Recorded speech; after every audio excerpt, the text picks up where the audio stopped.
Good evening, everyone, and welcome once again to the place to be each and every Sunday night. Of course, we are here for round 9 of this season, 17 of Sunday Night Lights, and once again, a bumper crop of talent has rocked up to give us the strongest strength of field of the week by a good margin.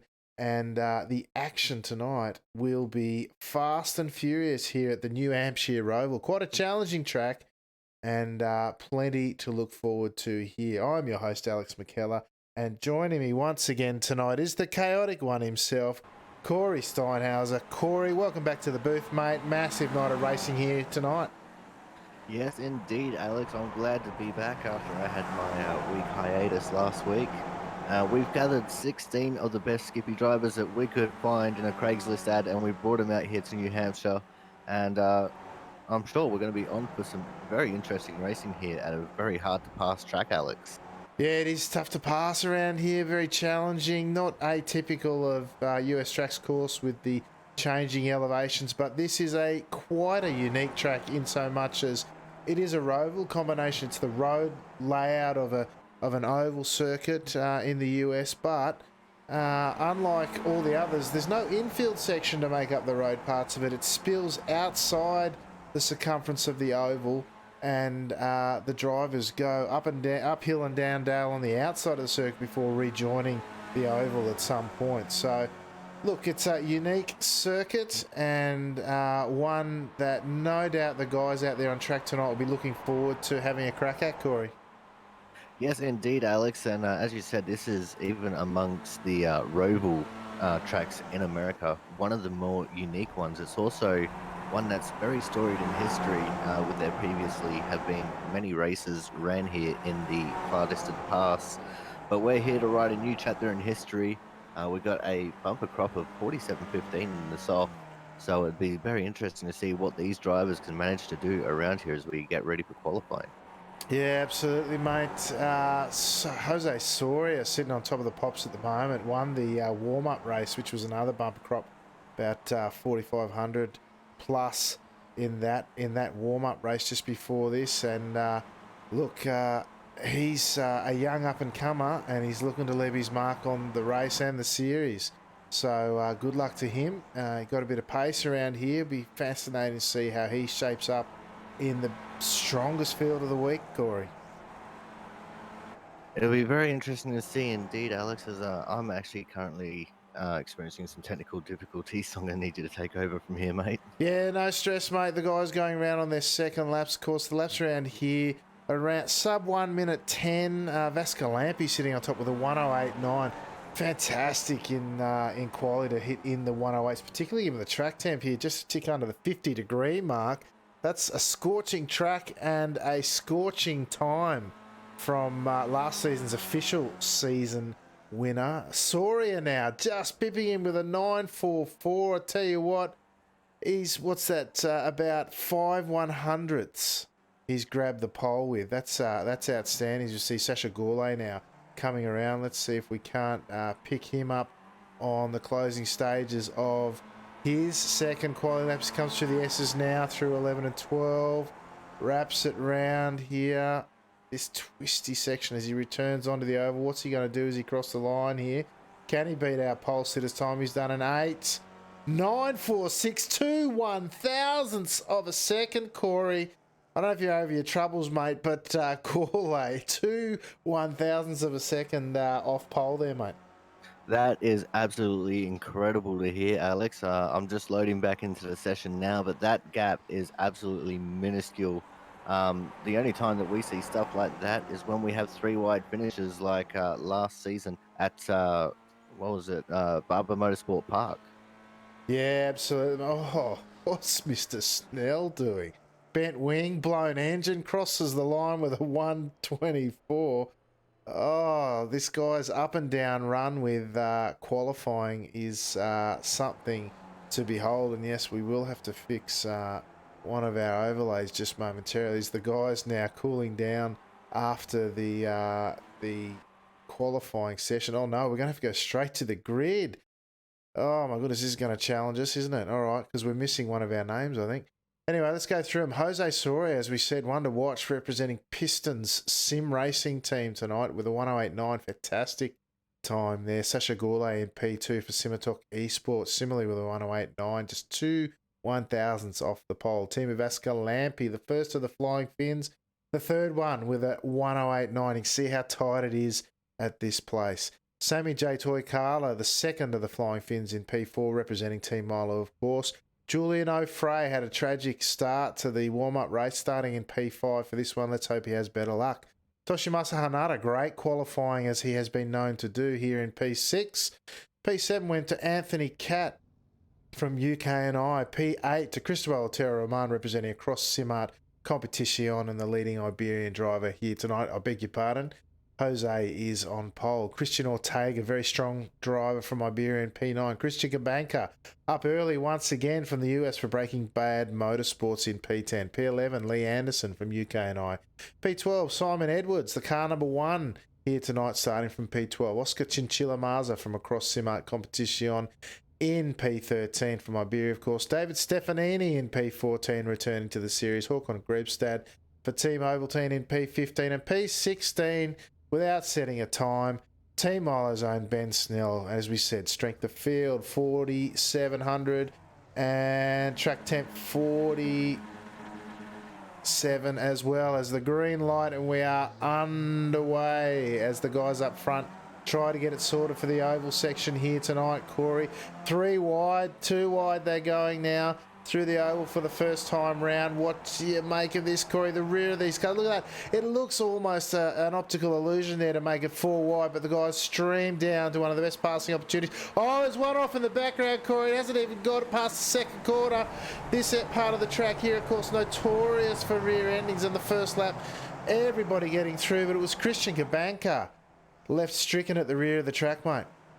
Yeah, it looks like unfortunately Christian just got a little bit too sideways on the oval section. Very easy to do in the first couple of laps with these cold tyres. And luckily he didn't collect anyone on his way around, and the rest of the pack have continued on racing at the moment now, Alex. Yeah, Soria still at the front with Gourlay tucked in behind. Vasca Lampi sitting in third now. Toikala, the leading Team Milo car in here tonight, he's sitting in P4 with O'Fray in fifth, lasting a bit longer than he did the previous race. But the front two now sitting with about a 0.3 of a second lead over Vasca Lampi in P3. 6/10 as they cross the line, with Sammy J sitting in P4, just some 4/10 behind. Now expect to see a bit of this here tonight, folks. Line astern, 2x2 through the oval section behind now with Hanada and Maza. Oh, and who's that running wide there? It's Edwards. He's coming back to join the train there after running wide through the oval section. His long snake of cars comes in 2 wide. They go into the hairpin now at turn 3. Edwards just holding off Maza there, and Hanada looking to make hay while the sun shines. And you've got Grebstad looking to take advantage now as they come down into the carousel.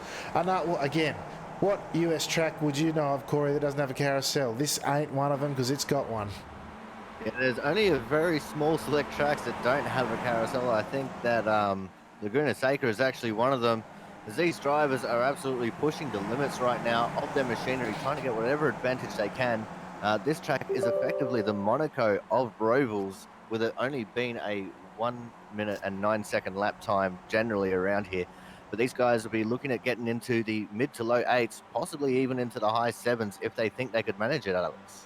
Yeah, absolutely. High 7s would be something to see. It's a pretty warm track, so it may be unlikely, but let's see what the remaining 18 or so laps, 19 as they cross the line that time on the end of lap 2, start of lap 3, as these guys really try to make it happen. Jumping back up the front, we have a buzzing pack of bees there. Look at that.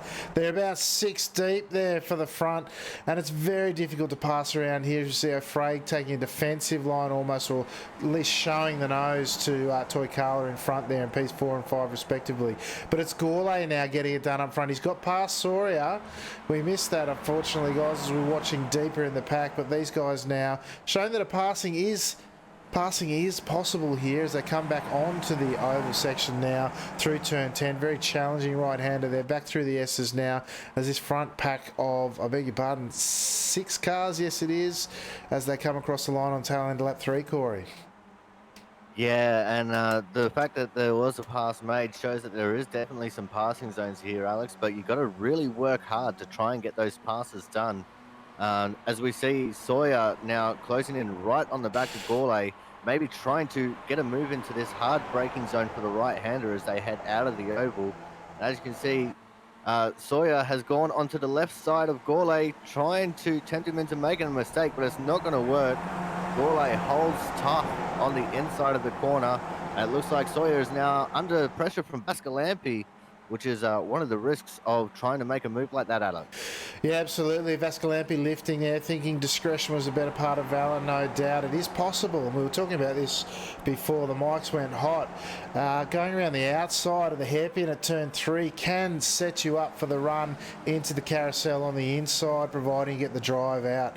But Gourlay having none of that as Sawyer, forced to go around the outside there of the hairpin that time, and another lap ticks by. 21 feels like an eternity, but the laps tick by very quickly around here as the top 6 continue to lead it out with just the 1.3 second gap before the next 3 cars in Ortega, Anderson and Edwards recovering after that earlier mistake. Meanwhile, back up the front, we've got Gourlay and Sawyer side by side now. Vascalampi looking to make it 3 wide. No. Sticks 2 wide now as we see the 3 car of Sasha Gourlay at the inside, but it's Sawyer who's got the drive. Can he get it done? This is what we were talking about. Round the outside, gets the drive up the hill. He'll have the inside run into the carousel this time. And look at that, Corey. Not call me McBeardface Nostradamus, and he gets it done on the inside, but can Gourlay hang on to it? No. All right, take back my title claims as we see 2 by 2 behind with Toykala and O'Fray battling away there, Corey. This racing is absolutely electric right now, Alex. I can't believe that they went 2 by 2 going towards the carousel like that. It's just absolutely incredible as these guys are now thundering back onto the oval section. I think we might have to start going through the field to see what else is going on just for a little bit so we can have a chance to get our breath back. It looks like we're not going to get it. Sawyer still looking very threatening, looking to take the inside of Sasha here, going into the oval 1 and 2 corner. For those of you who don't know, ovals are just designated with turns 1, 2, 3, and 4, even though it looks like they've only got 2 corners. That's to pay homage to Indianapolis, which has the short shoots between the 2 corners, Alex. Yeah, absolutely. Grabbing a very tight apex. You can cut a lot through there. Does Sawyer, gets the tighter apex and quite the strong run out there over Sawyer, over Gourlay, I should say, who's now sitting pretty in front, but he's not got it done there as we jump back on. Toykala sitting behind all of them, grabbing that tight apex, letting the car run out to the exit. Again, hugging this the corner apexes of this up and down Dale section. Oh my word, the words will come out eventually. Hugging the outside corner before cutting across right to rejoin the inside of the infield there. Going through the S's now, finally out through turn 12. Second gear corner up to 3rd, up to 4th before they cross the line, Corey. And these guys are putting absolutely everything on the line right now, Alex. And the reason why Sasha could possibly get a better run on the outside of a corner here in turns 1 and 2 on the oval is that it's all about a little bit of momentum. Skippies are a very momentum-based car, being as though they don't have much power. And if you can get whatever momentum you can around the outside, you don't lose as much as you're going along the inside of a corner. And these guys are showing off the skills and showing that they've got the skills to pay the bills, at least as far as iRacing goes, Alex. Yeah, still a line, still line astern here, and I tell you what, these guys are getting it done up front, but just behind them you've got that pack of 3 of Ortega, Anderson and Edwards, just the 1 second behind, so there's every bit of sniffer draft here, and these guys could make it, if you can believe it. A pack of 9 here, I would not have thought it. Just jumping back now, we've got a dueling set of cars in Snell and Grebstad, of course, familiar with each other's racing, have raced together many times before. They're sitting in 10th and 11th now, and Snell, he's up 6 positions already after not setting a qualification time. But jumping back up the front, We are line astern once again as Gourlay and Soria make their way around the oval section once again. Interesting thing about the cars here this season, Corey, is the way the downforce is structured and the setup of the car as it rolls off the truck each week. The rear of the car is very loose around the fast flowing corners, and so what you find there is you're infinitely adjusting and counter steering into the corners there around that oval section, the fastest part of the track there, mate. It's quite a challenge, and it's brought many people unstuck here this week. Yes, indeed it has, Alex, and I like to liken it a lot to racing on the dirt, as I've actually just gotten eyes on Oscar Chinchilla Maza, who's just come into the pits, Alex. When I clicked onto his car, it looked very, very secondhand indeed. I'm not sure what's happened to him, but it looks like he's gone in and gotten the car fixed, and he's heading back out onto the track at the moment. Yeah, got eyes on him now, and he's a long way behind, as you say, having been through the pits. 25 seconds in the lane. Brief stop to get that car repaired, and he's back out and at it again. As we see this time, Soria's got a great run. Let's see what we can't see here as we ride on board Soria.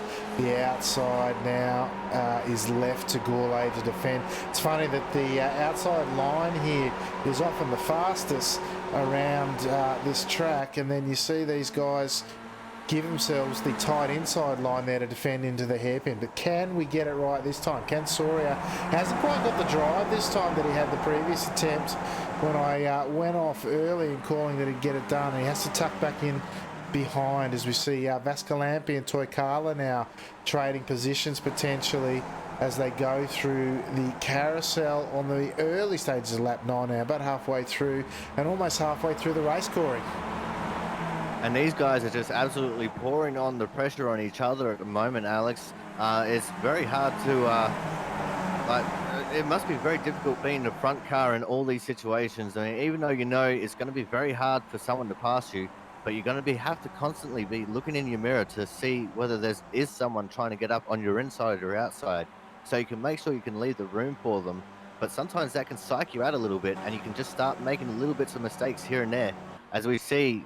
As I was saying, that Sawyer is absolutely pouring the pressure onto Gourlay, almost touching him as they went into the ovals turn 1 and 2 there, Alex. Yeah, mate, the pressure is on there, but I think it's really a racing two, despite the pack being nine deep now, as the trailing three have joined in on this battle. It's really, if you're the front guy, I tell you what, I'd rather be number 1 than number 6 or 7 or 3, even 4 or 5 in this pack, because it's really a racing two, although, the 5 car of Vascalampi there pulled it up just shy of putting punting Sawyer into next week. Great control there on the brakes from Vascalampi, but it's really a racing two up front. There's so little overtaking here, so you have to work so hard for every opportunity. It's what I call a pressure to pass track, not a draft to pass track. You've really got to put all sorts of pressure over the guys you're racing with to manufacture passing opportunities, and you're not going to do that from P3 or 4 unless the guy in P2 makes a mistake. So the guy in the lead's really only got to worry about the guy in P2 at this stage, but having said that, that's enough to worry about, judging by the way these two are getting around, as once again Soria pokes the nose up the inside of Gourlay through 1 and 2, Corey. Yeah, that's exactly it, Alex. And another thing too is that this is a fairly physically demanding track, even just for sim racing. The amount of corners that are here and the amount of concentration you need to nail every corner absolutely perfectly as everyone stacks up into that slow right-hander. Looks like Alfred might be under pressure of losing his position there. And that would be to Anthony Cat, but Alfred's holding on pretty tough there on the inside of Cat at the moment. But even in a sim racing sense here, the physical toll that a track like this takes on your arms alone, especially if you're running a fairly high force feedback, is one that could seriously tire you out fairly quickly here, Alex. Absolutely, you don't get a moment to breathe here. Even the oval these days, the oval section, as we were talking about, the rear of the cars, we see Vascalampi make a small mistake through the S's. That'll cost him as he runs wide here. Can he hang on to it? Vascalampi now rejoins in the middle of this pack. He won't have the run here, and then you'll see the, the 8 car of Lee Anderson go by as well. That's a very costly mistake. He's gone from 3rd and 4th in the battle all the way down to the outside line now. That'll get him all the way down to 9th at this stage. Very, very minor but extremely costly mistake. What are they going to do into the hairpin now? We've got Vascalampi on the inside. Oh, he's been punted in the rear. He's got the braking wrong behind him is Edwards, and that's a tragic series of corners for Vascalampi there. He's gone from 3rd and 4th all the way down to P10, and he's hit the eject button into the pits, Corey. Yeah, that's very unfortunate for Vascalampi there, Alex. And I likened the track earlier to racing at Monaco, and I think that little series of events perfectly exemplified what I was talking about. With it being such a small track, such tight, twisty track, one small mistake can exponentially make your race horrible. As we see now, the guys are starting on lap number 13 now, just completed 12 laps of this race at the moment. It's absolutely anyone's race at the front here at the moment, Alex, because as I said, those small mistakes are just starting to creep up on these drivers now. So anything can happen in these final few laps. Absolutely. The Pointy in a town are really getting around there. They're doing 108.7s there. 108.5 is probably the fastest lap that I can see on the track at the moment, and that was Soria in Gourlay's draft in one of the earlier laps. But that mistake from Vascalampi not only cost him, but Toikala now it's sort of, he's having to bridge a gap after one was opened up, and it's very, very hard to do there. Top End of Town's very, very fast here. Even though he was only sort of 7/10 behind, it's taken him the better part of a lap and a half to get back on. And O'Fray, similarly, he's now trying to bridge that gap as well. It's really splintered this pack, that series of events. You had Vascalampi making a mistake, and then it all backed up, and he got rear-ended into the hairpin. And it's taken this from a pack of 9 down to, well, it's only a pack of 8, but it's a bit more spread out. But the front 3 now, as we see Soria go up the inside, he's going to try it again. He keeps going back to this well. He's got a bit better entry in there, but he'll be later on the gas here, giving Gourlay the run out and the defensive line, of course, into the hairpin this time round, Corey. Yeah, and as I said, Alex, that momentum that you can get on the outside of the corner is just that little bit. They've made contact coming on the exit of the corner. It's all over. That is both of our leaders gone, Alex. This is what I was saying before. Small mistakes, and they just had a small mistake and it turned into a big one, Alex. Yeah, let's grab the replay now as they come in. It looked like it was almost going to be 3 wide there. And as they came in, it was Gourlay on the inside, little bit loose, and it was Soria there taking the very tight. Yeah, Gourlay looked like he might have carried a bit of extra speed there, run a bit wide, or at least wider than Soria was expecting, and both of them off onto the grass, and Soria heavy contact with the wall there, mate. Yeah, and that's going to be unfortunate for both those drivers now. That's going to severely dampen their chances, but someone who will be in very high spirits right now, Alex, Sammy J. Toikala in the 4 car taking over the lead, and even Julian Alfrey, our number 2-plated driver here tonight, slipping himself up into P2 and starting to look threatening on Sammy J, Alex. Yeah, well, these guys have been patiently biding their time, and you've got Toikala, O'Fray, and Cat now are leading our race that has changed quite a bit as we see Gourlay, Soria, and Vascalampi all having been through the pits. Very unfortunate for those front 2 there. Such minor margins or small margins now between these guys at front, and small mistakes can lead to big outcomes. But here we have a front pack of 3 now. Toikala leading O'Fray and Cat, all of them looking for big points and the big rewards that are on offer here tonight as we see them come down through the downhill section into 10 now, challenging right-handers. Oh, as we see Toikala run a little bit wide on exit there. Didn't quite get the turn in he was looking for now as they go through the S's, exiting turn 12 now to the closing stages of lap 15. There'll be 6 to go as they cross the line this time, Corey. Yeah, and as we've seen, that Sammy J made that one small little mistake on the transition back to the oval side of the wall, and it definitely brought Julian a little bit closer to him. But Sammy J, one of the best defenders on the track at the moment, managing to hold on to the lead without so much as a challenge. But Alfred is definitely not going to make this race easy for Sammy J, even though he's been gifted the lead. Alfred looking up the inside of him now, Alex, as we go into the outfield section. Yeah, Rob Bull with O'Fray at the moment. We can see the best view of the house here. We've got the Team Milo car on the inside of Sammy J Toy Carlin, and it's Cat having a look now at the inside. O'Fray coming under fire now. As much as he wanted to attack, he was coming under fire at the same time. It looks like Cat might have given up the ghost there and left O'Fray to his business now as we come down the downhill through 10 this time and back onto the infield section now as they round through the S's and turn 12 once again, Corey. And now they're coming out back onto the oval section, just that little bit of a hump that constitutes a turn as they get ready to get onto the track. And these guys are absolutely putting everything on the line as we've been seeing this entire race.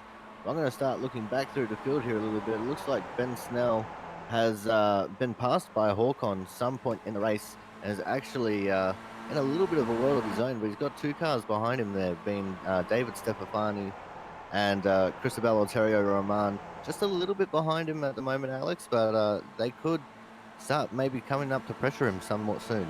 Oh, as Ben makes a mistake going into the right-hander, getting on the grass. Yeah, he's hung on to that, the Drift King, and he's held on to P8 there for sure, but certainly under fire and has not had a particularly happy week here this week at New Hampshire. But the front three now coming down the downhill once again through turn 10 now. Bit of a bump there through, and again Vascalampi of course retired, but Toy Carla now, he's up the front using every bit of the track he can find and more as these guys look to cross the line now. 4 laps remaining. Who's your pick, Corey? Well, at this point, I think it's going to be very hard for anyone to get around Sammy J. But as I said, those small mistakes could happen from absolutely anywhere. So I've got half my money on Sammy J. And I've actually got my other half sitting on Anthony Cat, just in case the two in front of him make a mistake, Alex. Yeah, very good call there, because it could happen here. Of course, the guy's biding their time. Oh, look at the cars behind them flying through. Lots of colour there and lots of action too, as we see Ortega, Anderson and Edwards look to clean up the scraps as much as anybody else here tonight, Corey. As we see there, as that Anderson, Edwards poking the nose up there, the one-plated car, but it's Ortega who's hanging on there. Beautifully creative colour scheme there. You wouldn't miss that in the dark night, would you, the 8 car? But jumping back up front, we've got Team Milo out in front of O'Fray and Cat. Can he set the cat amongst the stalks this week? Mr. Anthony Cat from UK&I, well, he's certainly got every opportunity as they cross the line now with 3 to go, Corey. And if anyone can do it, I would not put it past Anthony Cat to maybe try and get some kind of an advantage. As we've seen, the closing rate of Alfred onto Toy Carla there as they were heading into the corner was absolutely massive, but he just went on a slightly differing line that cut the corner a little bit more than what Sammy J did, and it lost him quite a bit of momentum. Closed it all right back up as they got into that tight right-hander though. These guys are absolutely on edge at the moment, Alex. One small mistake could happen absolutely anywhere at the moment. Yeah, absolutely. You got balance 2.5 laps to go now. Is very much pressuring the rear of Toy Carla now is O'Fray. Cat there really closing up as well. You could barely fit 3 cars in the space that these guys are in. Look at it.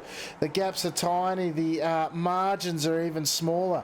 And these guys putting on a fantastic show with the best lap here tonight. Sammy J Toy Carla with 108.4 leading the race of lightning times here. Of course, the track temp's now down around 47 degrees. But that's not conducive to these sorts of lap times. It's all what the guys are doing in steering around the circuit here tonight with just the 2 laps to go now. This is where it really heats up, Corey. Yeah, and as we've seen there coming into the oval section there, it looked like Alfred ran a little bit wide, trying to use the very small amount of banking that is on this track to his advantage to try and gain some extra momentum through the corner.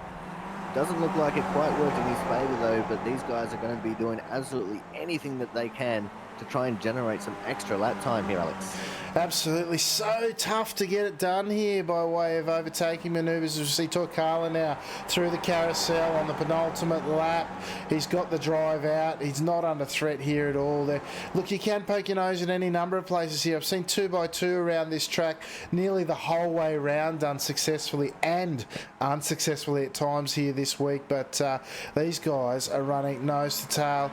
The penultimate time now through turn 12 onto the start-finish straight now as these guys wind up for the last lap. This is where all the chocolates are on the table, Corey, as O'Fray doesn't look close enough. He's certainly not close enough into turn 1.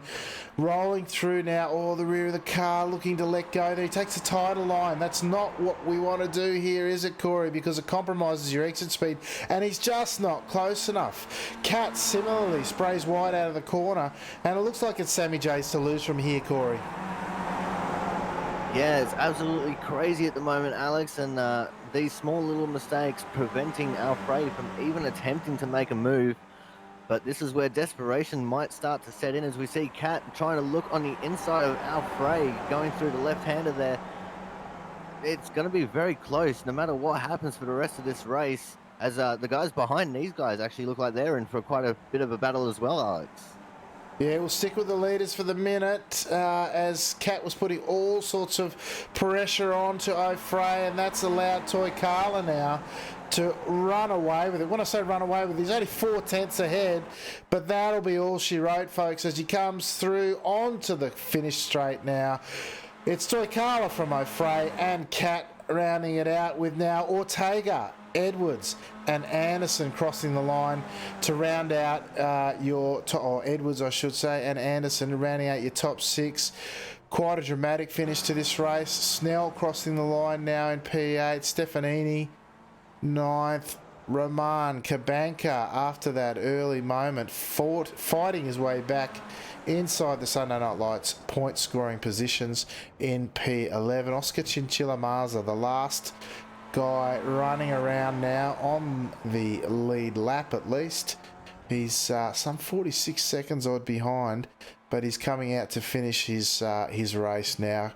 Well done to Oscar. Shame for Maza there, not finishing where he would have liked, no doubt. But speaking of finishing positions, let's go through your drivers tonight as they finished here. Round 9 at New Hampshire Motor Speedway, of course. We had the Flying Finn, one of the pair there, the bookends. Sammy J. Toikala there, who's up 3 positions, representing Team Milo, taking out a fantastic race here tonight.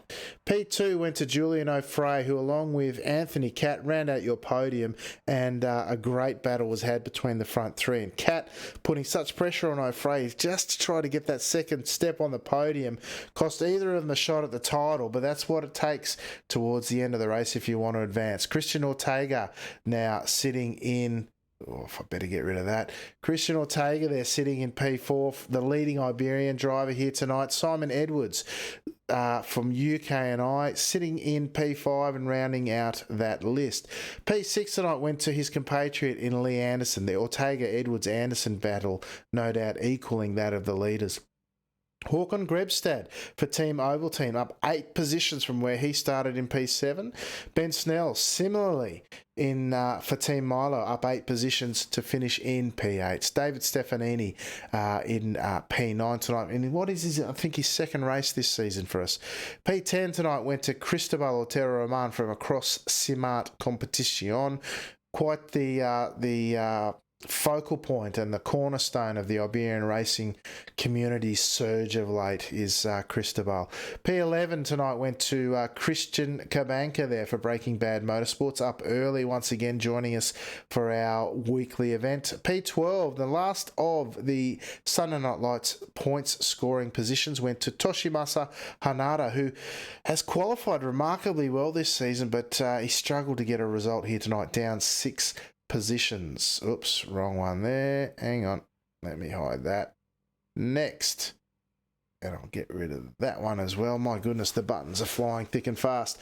P13, Sasha Gourlay, after that tragic incident, cost him a shot at the title, leading the race at the time. Simitok Esports, Sasha Gourlay down in 13th. P14, Oscar Chinchilla-Maza, who we saw cross the line, the last driver on the lead lap for a cross Simart competition.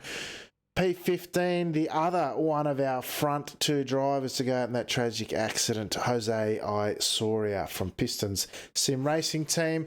And Team of Escalampy, our only retirement here tonight after his mistake compounded by an incident into the hairpin. The strength of field, once again, second highest for the season for us, I think, at 47.15. Certainly dominating the strength of field for the week. And the fastest lap tonight, Sasha Gourlay, who I think may have even done that in clean air, a 108.4, but I'd have to go back to the timesheets to confirm that, Corey. Certainly an action-packed race here tonight, mate. Yeah, indeed it was, Alex. And these drivers, we gather the best that we possibly can for these races, and the skill level definitely shows during the racing. Unfortunately, one or two little mistakes there just amplified, and a couple of drivers had a really bad time because of that. But nevertheless, we put on this show for everyone to watch and be entertained by, and even just commentating on it, I was very entertained, Alex.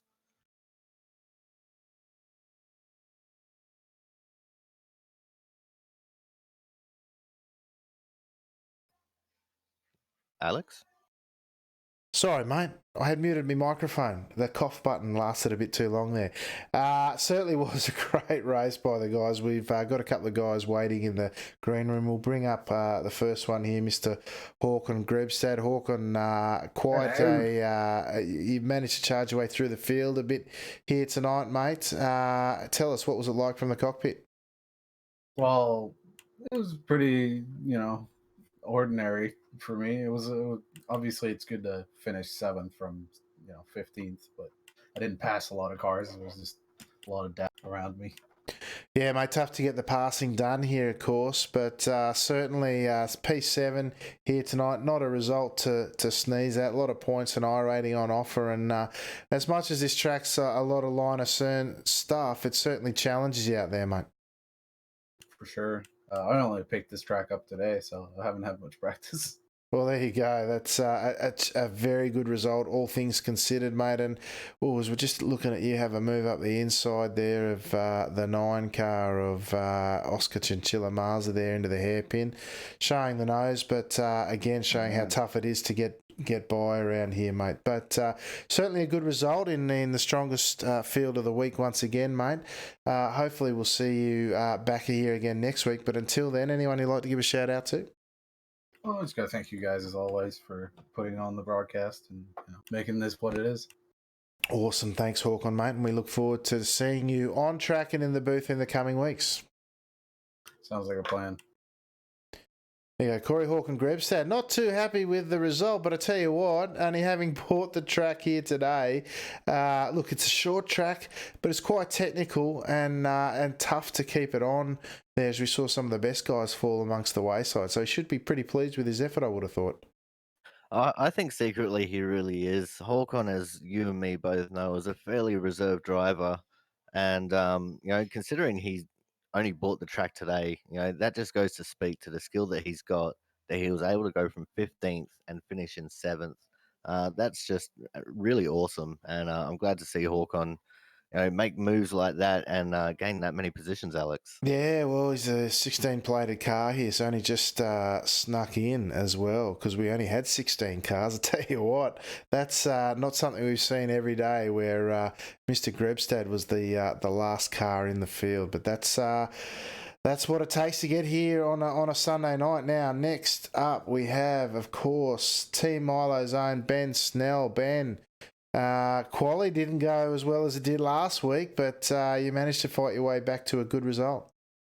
Hi guys, where do I want to flip to my book of excuses for today about how I haven't had much sleep and I didn't drive much this week and yada yada yada, and no, I didn't deserve a top 10, but I'll bloody take it. Yeah, absolutely, mate. There were guys were pushing hard up front. There was not a lot of overtaking, which is kind of what we see here. But certainly, the carnage took its toll, and certainly the consistency favoured those who got the results here tonight, or at least the results favoured those with consistency. And keeping it on the track was what it was all about. So, for yourself, mate, up 8 positions, some good points, and I rating on offer. So perhaps on to next week at Imola, where we can get it all done, eh? Yeah, looking forward to Imola. It's a favourite track of mine in the Skippy, but definitely happy just to not have another drop week. Really. Perfect. All right, mate. Well, Imola, we'll look out for bigger and better things from Ben Snell, mate. Anything you'd like to, or anyone you'd like to give a shout out to before we let you go, mate? Of course, as always, shout out to you guys for putting on the stream, putting on the broadcast for the Australian strength of field race, which I think I was the only Australian in the top split tonight. So hopefully we can get some of the boys like Mitchy that I know is cracking pace, get him in here with the get his I rating up a little bit. But yeah, fantastic job for the broadcast, you guys, and as always, go Team Milo. Go Team Milo, indeed, mate. Well, thanks, Mr. Snell. We'll catch you in the coming weeks, and look out for you to have bigger and better things at Imola. Thanks, guys.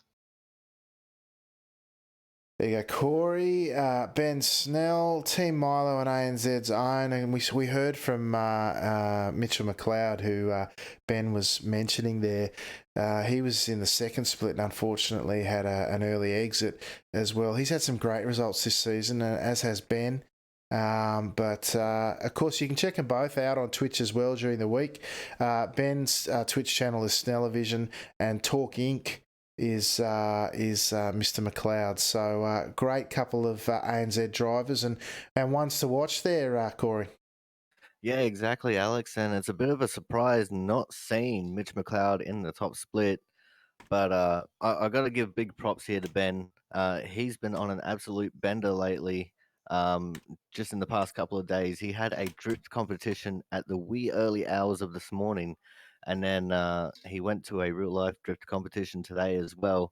And he's only running on about 3 hours sleep, Alex. So the fact that he was able to gain 8 positions and not die a terrible, horrible death in the race is actually quite incredible. Oh, mate, we're just that grateful to have him out there on track. This is one of the reasons we do it, is to support the local Skippy driving, of course, and or the Skippy scene here in the ANZ, but it's also a community event anyway. So just more broadly speaking for the Skippy drivers, as we see, we've got a cacophony or a plethora of different nations and clubs represented here, but and that's what we do it, and we appreciate people turning up and making it what it is, because without the community support and people like Ben Snell turning up each and every week to support us, it wouldn't be what it is. So that's fantastic to see that even on such a low tank, he's managed to come out here and jag a good result in the end. So congratulations to Ben and congratulations to everyone involved.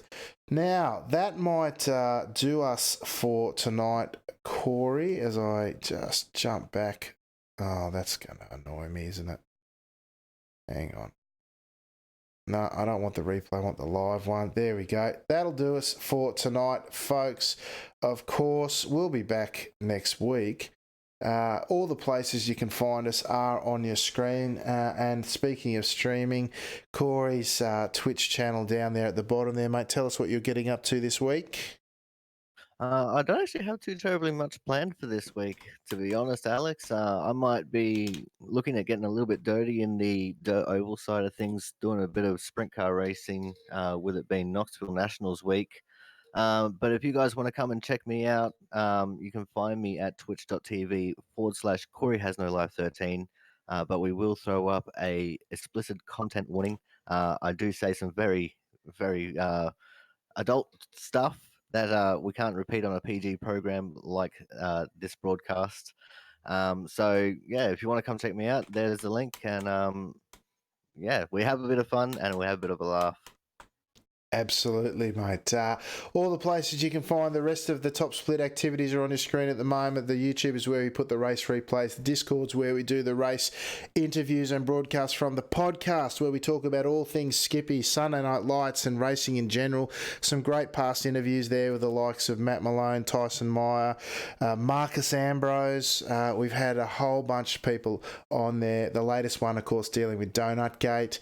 Top Split TV is where you'll find us here a couple of times a week doing Skippy racing and of course the Sunday Night Lights broadcast. If you like what you see, enjoy what we do, hit like, subscribe, thumbs up, all the different platforms. We really appreciate it. It really helps us out. But until next time, folks, I've been your host, Alex McKellar. Thank you to everyone joining in, and on behalf of Corey Steinhauser, I wish you a good night and ciao for now.